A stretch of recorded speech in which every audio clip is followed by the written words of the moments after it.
everyone. Is my mic working? I was in San Diego a couple days ago and my mic wasn't working, so now I'm extra paranoid about it.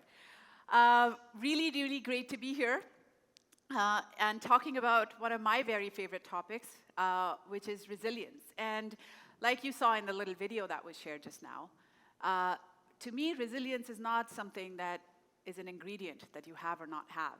And this is something I get asked a lot when I go around and do the work that I do.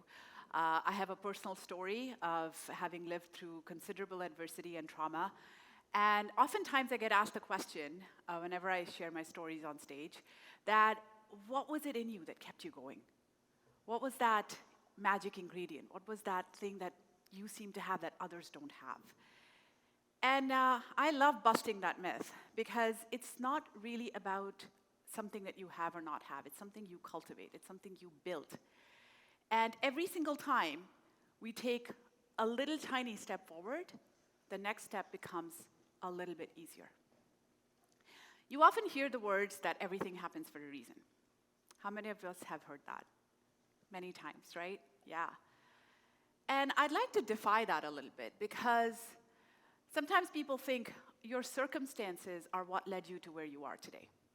You know, everything happens for a reason. Look where you are right now.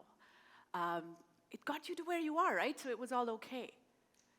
But our circumstances are not the defining ingredient of what led us to where we are today.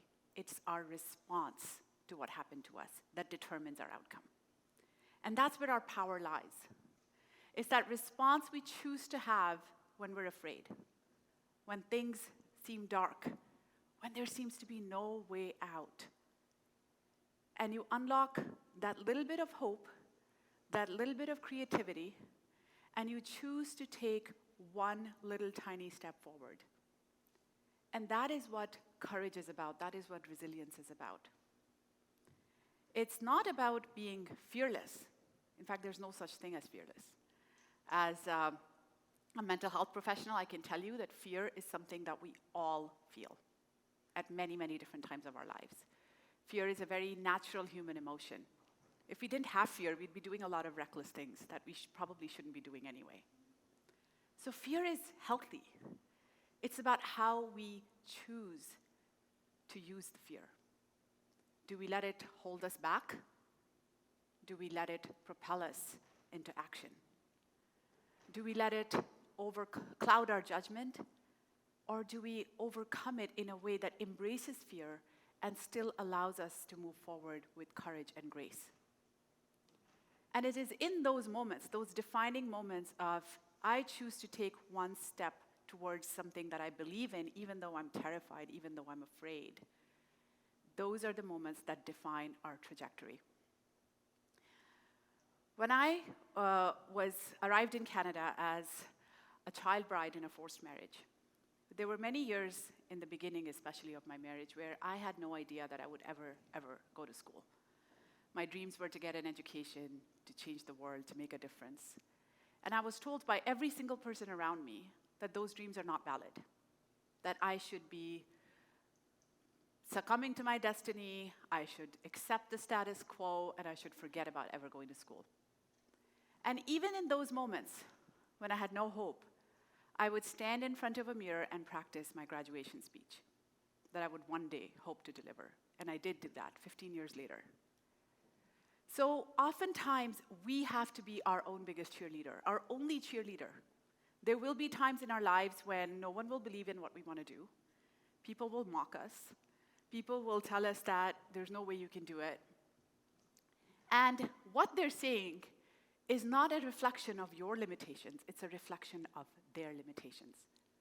And when we understand that, when we know that, okay, this may not be possible for them, or they've made themselves believe it's not possible for them, or they've let other people make them believe it's not possible for them. But that doesn't define our limits. That doesn't define our boundaries. So when we become our cheerleaders, when we talk to ourselves with self-compassion, and let's define self-compassion for a quick minute, because when we go through adversity, oftentimes our default responses are either we shame ourselves and we say, oh gosh, I've made a big mistake. I'll never be able to bounce back. I failed at this business. I failed at this idea. I failed at this new thing that I wanted to try. And we shame ourselves. But guess what? Shame shuts down the learning centers of our brain. Shame can never be used as a way to motivate ourselves into action. It doesn't work. It biologically doesn't work. Or the other way we go towards is pick ourselves up by the bootstraps. Go on and do something, right? We try to boost our motivation. We try to feed into our self-esteem. But that is fickle, because when we're achieving, we feel really great about ourselves. But when we fall or fail, as we all inevitably will, it sucks. And we feel awful. And we feel inadequate. So the best way to talk to ourselves is through self-compassion, is through understanding that we're humans, is to talk to ourselves like we would talk to our best friends, like we would talk to a loved one, because we deserve our kindness. We deserve our compassion, and we deserve to be our biggest cheerleader. Be your own ally. Be your biggest ally instead of your biggest enemy. There's no glorification in being our worst critic. There's no glorification in perfection. That's an armor. It's an illusion. So that's number one trait that I see about resilience, is our relationship with ourselves. The number two thing that we need, that I've become very, very intentional about, is who you surround yourselves with. I call it your personal cheerleading squad. Be very careful about the people you choose to let into your lives. Because those are the people who will either reflect back to you your biggest insecurities and fears or your biggest strengths. They will challenge you. They may even question you on things. But the key ingredient is that they will have your best interests at heart. One of my biggest mentors, and he's someone I met when I graduated from university 10 years ago, is a man by the name of John. We have nothing in common. He is by far the most successful person, yet the most humble person I've ever met. And when I first met him, this was after I won a scholarship at U of T, I said, can we have a cup of coffee? And he said, sure, and let's do better. Let's have breakfast. And I asked him, just bluntly, will you be my mentor? And my heart was pounding, and I was like, he's never going to say yes. And he said yes.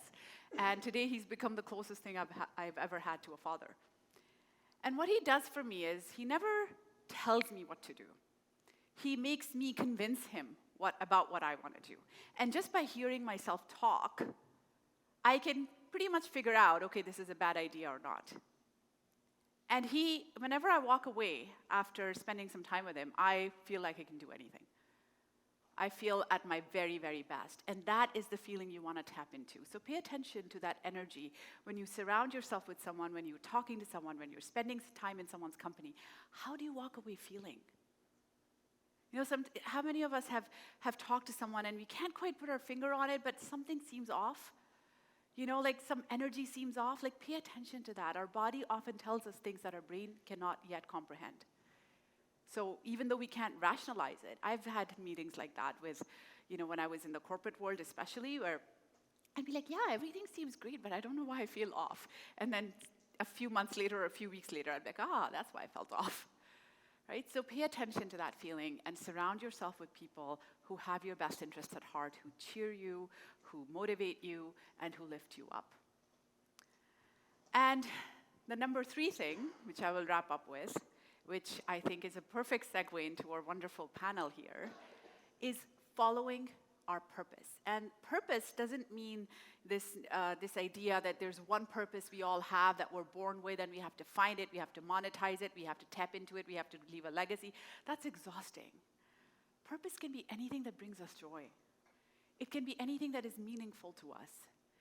Whether that's, starting a company, or whether that's just spending time in your backyard, or talking to a neighbor, or making a difference in someone's life in your own little way. And those little moments of impact can be a life-changing experience for somebody else. I've been on the receiving end of those, and I wouldn't be standing in front of you here today if it weren't for a lot of those moments of kindness that made a difference in my life. So what is it that lights your soul on fire? What is it that makes you want to do something, that wakes you up in the morning excited, that you think about, this is the problem that I want to solve. This is what brings me joy. This is what brings me meaning. Tap into that, because that is our inner guiding light. That is our inner guiding compass. And finally, while we're doing all of this, while we're cultivating our own resilience, because I believe resilience is not an individual trait, it's collective, it's something we all share. And when we work on our resilience, we also spread that around other people, because we are social creatures. We wouldn't be resilient if it weren't for a lot of people around us. The game changer in my life, for sure, has been the people that I've had in my life who supported me. So while we're doing that, make sure to pay it forward. Make sure that even if you are the first person at a table, make sure you're not the last. When you're carving a path for yourself, bring others alongside you. And that will come back in ways that we've never imagined. All the biggest opportunities I've had have often come from me just trying to pay it forward, me just trying to give back, because you get so much more in return. With that, I will invite our wonderful panel on stage, and if I can just figure out how to, oh yeah, there we go. So our wonderful panelist, Seema Sanghavi, founder of Cooks Who Feed, Prabarja Bedi, co-founder of Unfabricated, and Mahe Devar, founder of Wonderbox. Let's have our panelists here.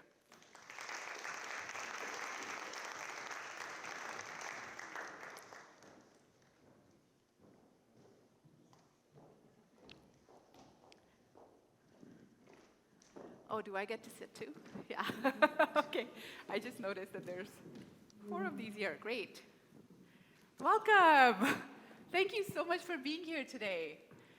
So I have shared a few of my resilience stories. So I would love for all of you to first tell us a few words about yourself, what you do, and maybe share a story or something about resilience. Like, what does that mean to you?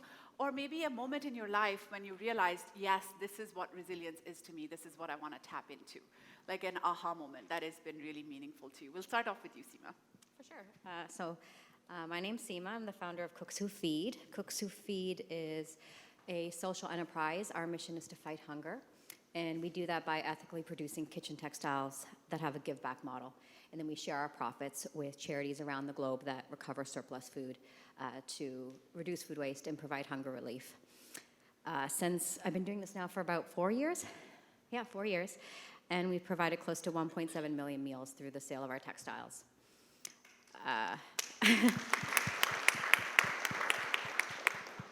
With respect to resilience, and I'm sure you guys can also comment on this and agree with this, is that I think every entrepreneur has to have resilience. It's not fun.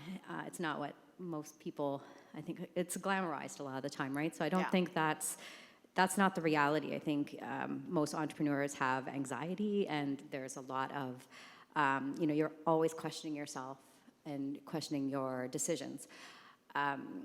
When I initially started this, so I left my corporate job to start this and thought it was a wonderful idea, and this was at the end of 2019, so right before the pandemic. And when we started, we initially started to try to sell to companies within hospitality and tourism. And then COVID happened. And I still remember the day I was working out of a cafe with my husband, and I started to get all these emails from clients that I was starting to build relationships with, who I felt were going to be our first customers, saying, due to unforeseen circumstances, they all started something along those lines. We can't pursue this until, whenever, when we know that, when is this going to all be over? And at the time I thought, well, when is this going to be over? Next week, 2 weeks? And we all know what happened. So during that time, obviously I really questioned whether, was this business, forget the right time, but also just the right idea. Did I just make the biggest mistake by leaving my corporate job to start this? And, I toyed with that obviously for I would say probably several weeks, and really just had to fight through that negativity and just think, okay, there has to be another way. What other types of industries can we approach to get over this until things get back to whatever the normal was. And obviously, the longer things went on, the more resilient I had to be to keep looking for answers. And we're still here, so I obviously found some solutions. But I know that as I continue to build this company, this will keep happening, right? You're going to keep coming to in situations where you have to be able to adapt and I guess be resilient. You just have to. Otherwise, there's like you said, a lot of people are going to say no to you, and you have to be able to go and keep moving beyond that. That is so profound. And I can totally relate because that's kind of something that happened with my charity, Brave Beginnings, as well. We were supposed to be in person and COVID happened, and then it kind of presented us with a new opportunity to actually expand virtually and nationwide.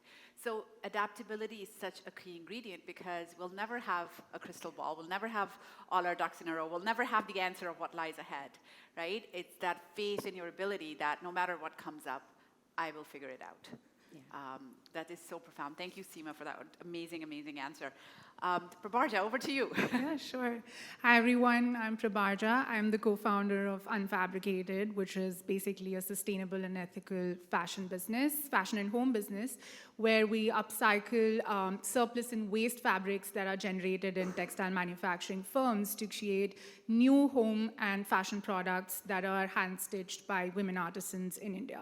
So we're on a mission to empower women and reduce textile waste. And we've partnered with an all-women production house that empowers 100 women on a daily basis by upskilling them and teaching them about fashion designing, sampling, and we're so excited to be able to work with them to actually offer work to these women who want to be independent and want to make a living of their own and support their families. I am also a startup advisor and a marketer. I work with a tech startup accelerator by TMU, and I support them with marketing services. And I love to work with early stage startups, startup founders, just to help them with their initial early journey of getting through the hardships and the challenges of entrepreneurship. And to the point of resilience, very similar to Seema's story in terms of what happened during COVID. So I'm born and brought up in India. I worked in the corporate world for 3 years only to realize that I wanted to work as hard as I was over there, but for my purpose, which was to empower women. And I started my first business in wellness living products. I started as an entrepreneur in India. I worked in that business for like 2 years, had a successful exit, wanted to grow further, went to Babson College in Boston for my MBA, and that's where I learned about the model of circular economy and came up with Unfabricated as an idea. And while all of that was working out for me, in 2019, I started working on Unfabricated as an idea. I had mentors, I had the ecosystem at Babson to support me to go further with this business. And a very good friend of mine and a mentor, Pamela, she said that, I want to host your first trunk show at my house. And this is how we're going to kickstart Unfabricated. And that was the week when we were hit with COVID. So my mom, who's also my co-founder, and we worked really hard. We got like 40 sample pieces ready in less than 30 days, got them shipped to the States. And there we were, like with all these pieces in our hand, nowhere to go, don't know what our next step was. And at that very time, I was actually in Canada. I was visiting my partner here in Canada. I was here for just about like 5 days. And we were hit by the news of COVID, and I literally was stuck here for like 1.5 years, living off of one suitcase, and wearing all the baggy clothes borrowing all the baggy clothes from my then boyfriend, now husband. And I was like, okay, I cannot sit like this. I have to pay the bills to the all-women production house. I cannot, let these women suffer. What do I do with these products? We went online as a natural way, but we didn't really have any brand presence or brand awareness at that moment. Now, what we did was we used that as an opportunity to create and launch this campaign that we did, which was a buy one, donate one campaign. A lot of folks in India they weren't really aware about what COVID was, especially the ones that were homeless or who belonged to underprivileged communities. They didn't know what COVID was. They didn't have access to even the basics like masks and sanitizers. And what we did was we started creating these masks, which were created by these women working out of their homes. And we started selling them. So every mask that was sold, another mask was donated, and we educated these communities with what COVID was, provided them with the resources, and gave them the masks. So that's how really Unfabricated, like the idea was to start as a fashion brand, but it really started as a community-based, social impact-based kind of business.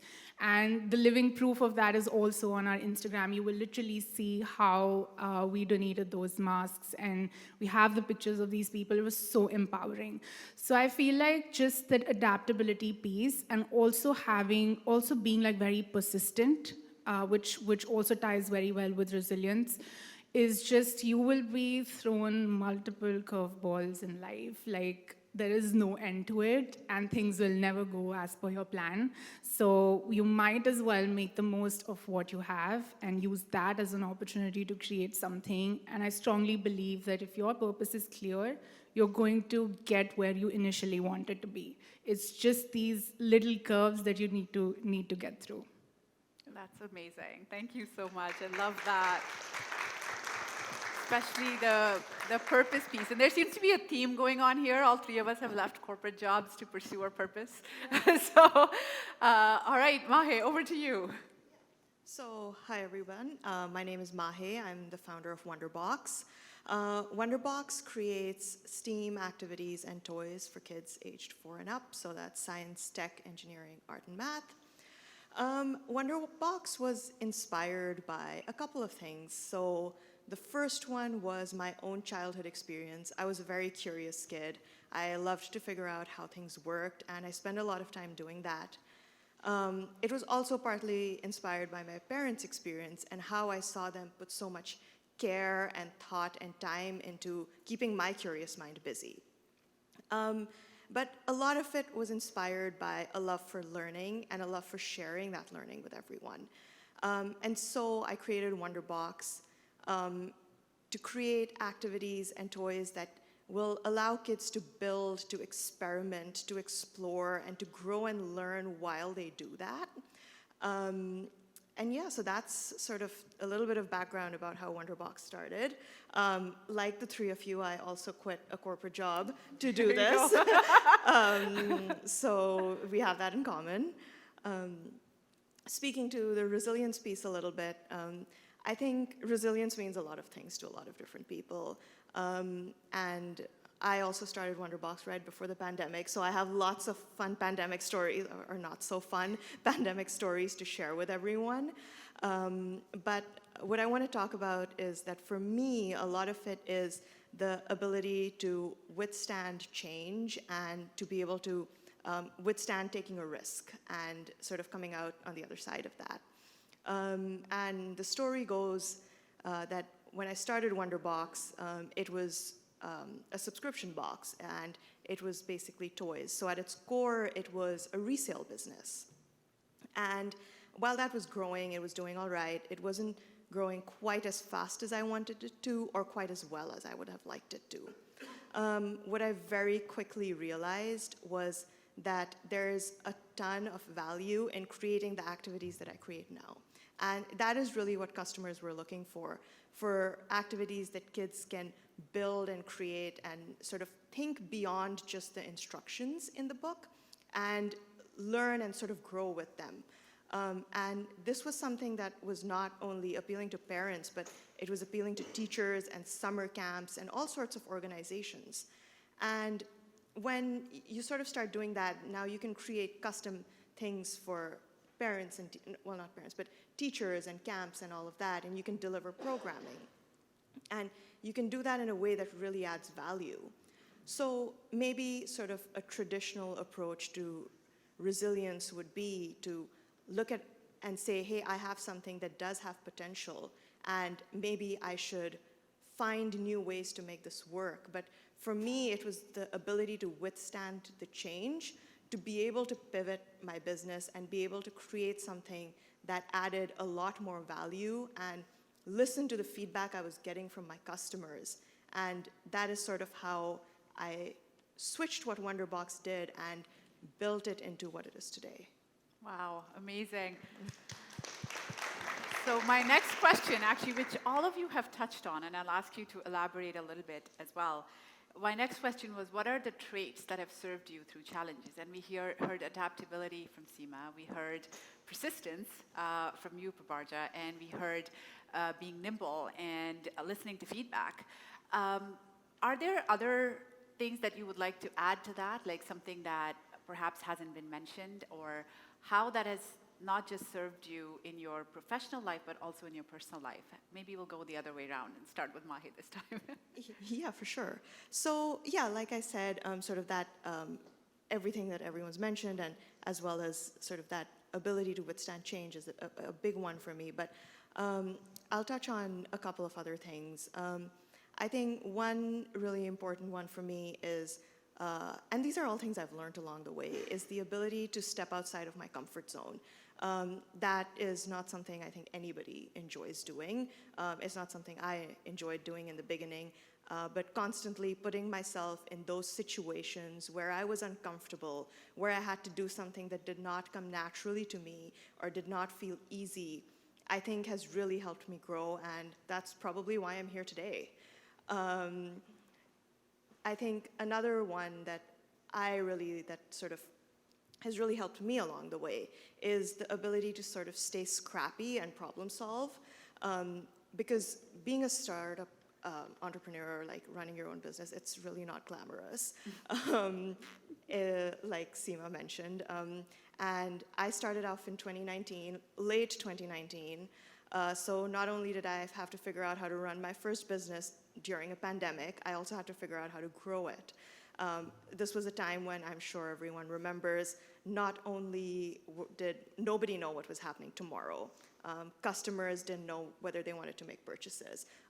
The supply chain was completely broken, and lots of more fun things that I'm sure everyone remembers. So the ability to just get through those situations and solve those problems day in and day out, I think is something that serves me really well today. And I have one last one, is I think finding joy in what you do is extremely important. For me, it's that, again, being an entrepreneur is not glamorous. I do a lot of not so fun things. But when I see the kids play with the toys, when I see them build something and that light bulb goes off and they're like, oh, this is how it works, those are moments that I've started living for. And being able to witness that joy and feel that joy and feel that passion is, I think, is very, very important to get through. Yeah. That's absolutely everything. And a follow-up question to that, which I would love for Prabarja and Seema to touch upon too, is that how do you develop that? Like, how do you cultivate that? How, not just in yourself, but also in other people? Like, how do you bring and spread that importance of following joy and being nimble and being persistent? I don't think there's a secret to it. I think a lot of it just comes with doing things and just learning over time. I think when you do something you care about, you're passionate about it, and when you see the result, that brings joy. Yeah. I'm fortunate that I get to go to camps during the summer. I'm fortunate that teachers send me pictures that, my customers are great and share pictures, and I get to see what's happening. So I wouldn't say there's any sort of secret to developing it. It might be different for everyone. It's different for every skill, but when you sort of have that desire to grow and learn, you find ways to do it, whether that's through your customers, whether that's through taking a class, whether that's just through going out and seeking new experiences. That's wonderful. Thank you so much. Prabarja, do you want to expand on that, especially as it relates to persistence? Absolutely. Actually, echoing to your last point as well, like it's just about identifying like what your mission like really is. For example, like for me, if I'm wearing multiple hats, like as a founder, as an advisor, as a marketer. But at the end of the day, what's common in all of this is that impact, is that my purpose is to actually make a positive change or make that impact through any work that I do. So having that sort of like persistence and finding the joy basically in like doing what you are doing, irrespective of whatever that is, even if it's a corporate job. It's just about like what you're really gaining out of it. Like, are you getting closer to where you want to be? And just stemming, just elaborating on that as well, in terms of one thing that I want to mention is self-confidence. And actually to what you were talking about, Samra, about self-compassion, I have literally like down-talked myself many times. I'm like, okay, this idea came up, I cannot do this. Like someone might actually do this, perform this better than I can. And that's really the moment where I question myself and I'm like, why? What is the why? Why am I wanting to do this? My purpose is to reach a goal, to actually make that change, to empower women or empower female entrepreneurs. So I'm going to do it. I may fail. Maybe someone can do it better than I can, and I may be able to learn from them. But just having that, keeping that negative talk out of my mind and replacing it with affirmations and that positive talk, like, yes, giving myself confidence. Yes, you can do this, you can do this. And that's how you take one step at a time. The other thing I want to touch base upon is vulnerability. So I actually have gained a lot of confidence by surrounding myself with people who support me, who hold me accountable. And I have one person sitting in the audience, that's Kayla from MyCube. And it's just having these people around in your life, just sharing, being vulnerable with them, sharing what we're going through, the kind of challenges that you're going through, whether it's professionally or personally that are holding you back from achieving what you want to, and gaining their feedback and insight is really important. I think we may often get in our heads and, we're like, okay, we're just stuck. We don't know where to go. That's where you go out, you be vulnerable, you seek help, and you surround yourself with people who can help you. That works wonders for me, and thanks, Kayla. So, so those are the two things, apart from persistence, of course, that I just want to focus on, and just having that clear why or the purpose in mind has always been very helpful. That's beautiful. And I'll just expand on that, because oftentimes that negative talk, which is very natural, all of us will have those moments. Oftentimes, if you trace back the roots, it's usually something that you've heard along the way while growing up, right? For myself, for instance, growing up, I often heard that my dreams are not valid, or there are these limitations that I shouldn't cross. And when I trace back my negative thought, that's where it's coming from. And just being aware of that and noticing that, it actually empowers you not to let that stand in your way. That, that's not my voice. That's the voice of XYZ. I'm not going to let it define me. I'm not going to let it hold me back. So that's really powerful, what you shared. Yeah, I just want to take a quick moment to also just, expand on what you said.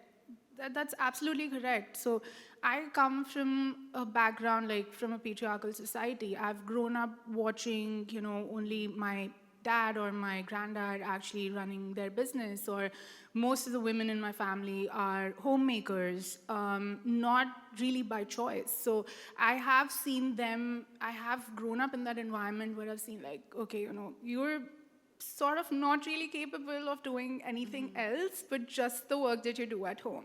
So I feel like that sticks with you, and with someone who's trying to break those barriers and coming out of it as like the first generation, it definitely sticks with me. It stays at the back of my mind. Okay, am I really capable of doing this? Like all those questions. So Yes, you are, totally. I agree with you on that. Yeah, you are. And imagine now seeing you, there will be other young women who are watching you, and it's making it easier for them, right? Absolutely. So that's amazing. Seema, do you want to expand on that? I think similar to what they're all saying, one of the things that I do, and I can't, this comes up a lot, and I think I purposely go through these steps, is when I'm afraid to do something, I try to turn that into how do I become excited about it, to turn that fear into enthusiasm. So why am I scared about it, and how do I make it more exciting? Like, well, if I did this, what if it actually worked? Like, how cool would that be? How exciting would that be? So I try to look at it from another angle, because I find, like you said, fear can sometimes stop you, and a lot of times it's just in your head. Another thing that I do often, actually, even before going into like client meetings and just to build up confidence. And I started this when I was in the corporate world, because I noticed that as I got a bit higher in the corporate world, a lot of the people that sat at the table with me were older white men. So I always, I have this tendency now before going into meetings saying, be Bob. Be like Bob. Don't be like Seema right now, be a Bob. And it's just something I tell myself to kind of, I find it makes me stand up straighter. It gives me just that confidence to go in there and say, yeah, I got this. Yeah. So it's strange, I know, but I find that sometimes you just gotta find, well, what works for you? And that's worked for me. Something my daughter said to me a few weeks ago. I don't know what I was about to do, embark on something new. I was having self-doubt. She's like, Mom, you just got to have the confidence of a mediocre white man. Tap into that. So, yeah, and no offense to all the wonderful white men here. It does, yeah, whatever works. And, something that works for me is I did it a couple days ago. I was doing a keynote in California, and I went out and put on a 10-minute meditation on my phone and just kind of sat there with myself, centered myself, grounded myself. So whatever works for you, find that little magic thing for yourself. It could be, a host of things, but that's really great. And thanks for sharing that, that's a moment of vulnerability in practice right there. It works. It does work. Okay, so Prabharja, we'll start off with you this time. So what was that moment, or maybe it was a series of moments, when, you've talked a lot about empowering, and that's your purpose, empowering women. And what was that moment when you said, this is what I'm going to do.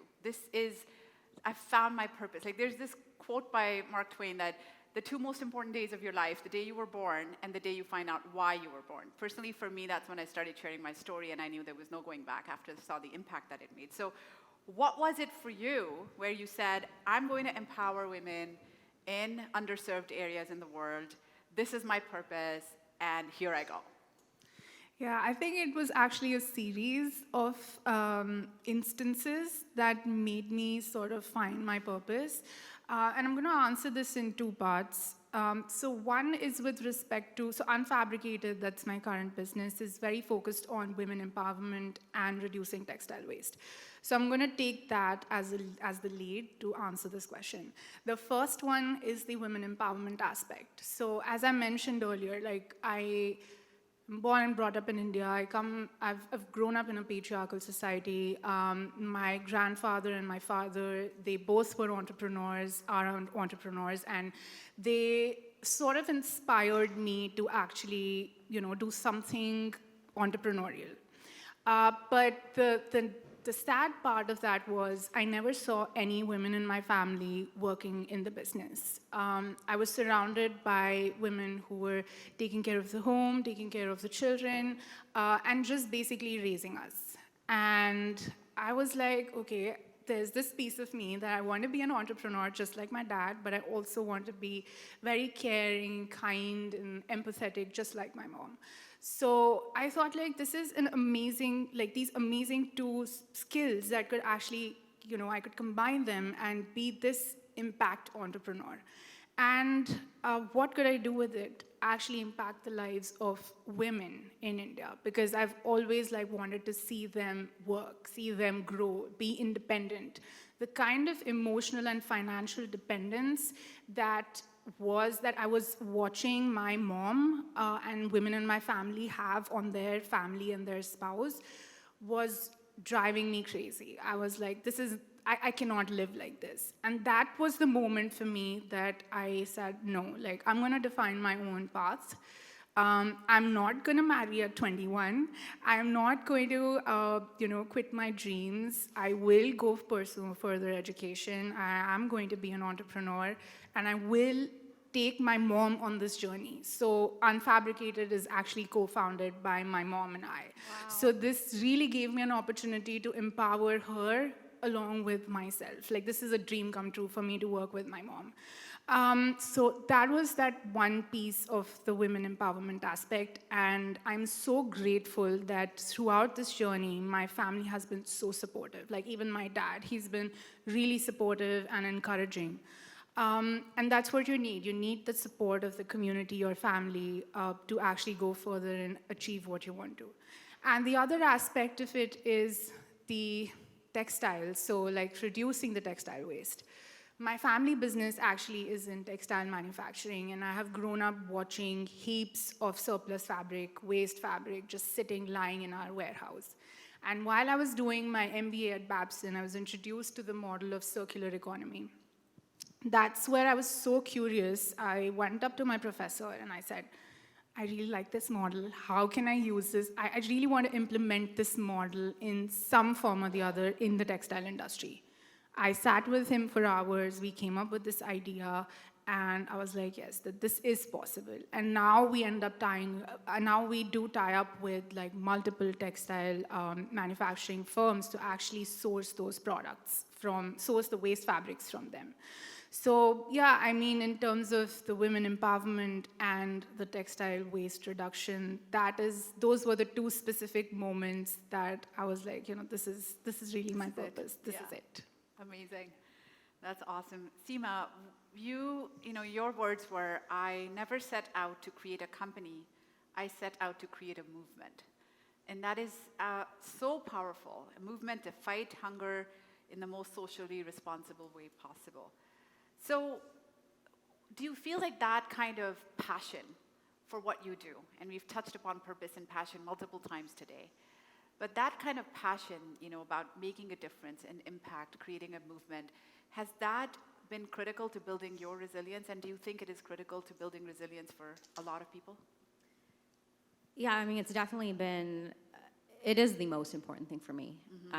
That's what drives me. So I think everyone just has to find that thing that drives them, right? Whatever it is. I don't think there's a right or wrong answer. Whatever drives you, because you do need that to get you through the hard times. For me, like I'm a foodie. I love to eat. I love everything to do with food. I love cooking, and that's always been a part of me. And I've always, and I think also just looking at, I've even like my own parents suffered from food insecurity growing up. So I know the impacts, and I know how many people, and you see the numbers, right? How many people suffer from food insecurity. And I never understood how people can, because a lot of people will look at people who suffer from food insecurity and say, well, how come, you should be doing more with your life. But I'm like, how can you expect someone to do more with their life when they're hungry? Like, I never understood how, because you can't. If we miss a meal, we get a headache, we find ourselves unproductive. So you can imagine for someone who's always struggling, who doesn't know when the next meal is, right? So how do you expect them to really grow as a person and become a full member of society when they don't know where their next meal is coming from? So I've always really struggled with the fact that, there's this feast and famine in this world. And when I found out how much food was going to waste, I just thought that's ridiculous. And I started to learn about all these organizations, like here in Canada, we have Second Harvest that, recover surplus food to provide meals. And I wanted to do something to get involved. And I also recognized that I think a lot of people here will say they're foodies, right? The whole foodie community over the last several years has really grown. And we see it with all these food competitions and, celebrity chefs.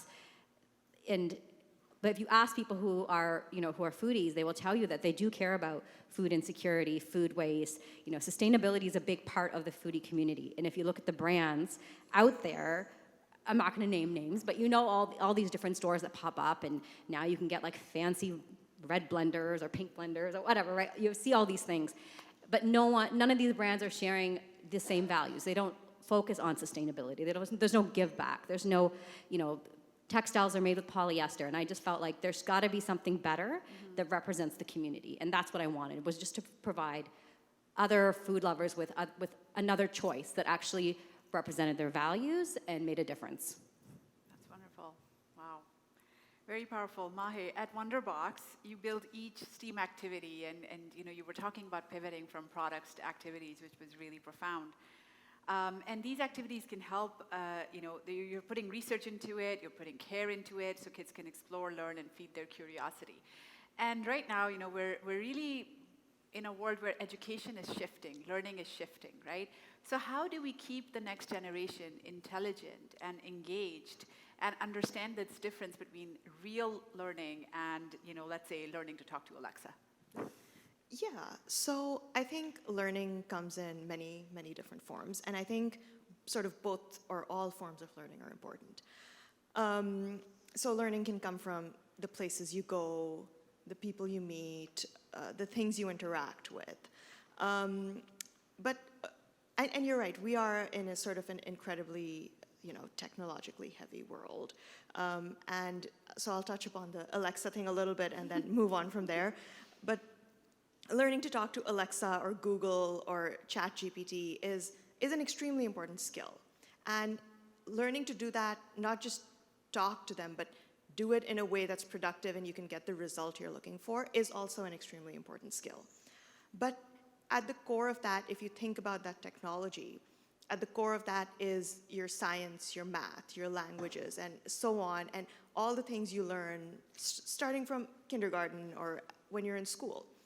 And so that is kind of what we're doing at Wonderbox, is building those activities where kids can learn those subjects in a way that's not just out of a textbook, but in a way where they can explore and engage with it and sort of be creative, experiment, and that helps to develop an understanding that you only get when you actually do something. And not only that is it engaging, it helps them build connections between the different topics that they're looking at in one single activity. And that's sort of what builds the engagement, that's what makes it fun, and I think that's incredibly important in sort of developing that knowledge that can help them not only understand the technologies we have, but understand how to use them, and even more than that, how to create them in the future. Wow, amazing.